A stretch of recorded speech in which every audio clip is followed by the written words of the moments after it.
कुमार जी की स्टेटमेंट आई है, क्या बोलेंगे इस पे आप? बिहार विधानसभा में माननीय मुख्यमंत्री नीतीश कुमार जी ने जो स्टेटमेंट दिया है महिलाओं को लेके, वो स्टेटमेंट बहुत ही दुखदायक है और पब्लिक प्लेटफॉर्म में ऐसा चीजें बोलना बहुत ही पीड़ादायक है। लेकिन ये पहला मौका नहीं है।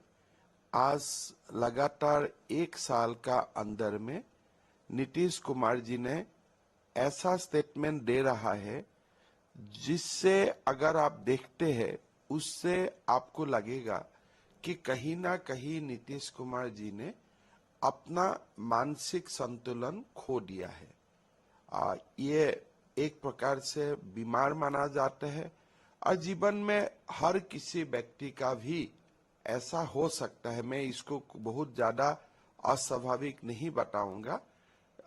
ऐसा दौर से लोग गुजरता है, कभी कभी मेंटल ब्रेकडाउन हो जाता है, ट्रीटमेंट का जरूरत होता है, रेस्ट का जरूरत होता है।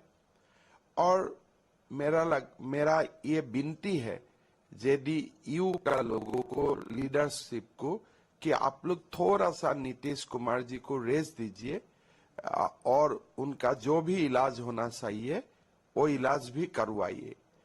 चीफ मिनिस्टर का जो कुर्सी है वो बहुत ही सेंसिटिव होता है, बहुत सारा निर्णय लेना पड़ता है जिसके लिए मानसिक रूप से आप हमेशा शक्तिशाली रहना पड़ता है।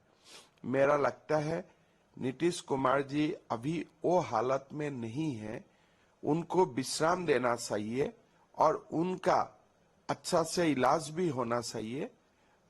मेरा विश्वास है वो ठीक भी हो जाएगा और ऐसा भाषा विधानसभा में और कभी व्यवहार ना हो, उसके लिए भी हमें सावधानी और बाकी सारे व्यवस्था लेना चाहिए।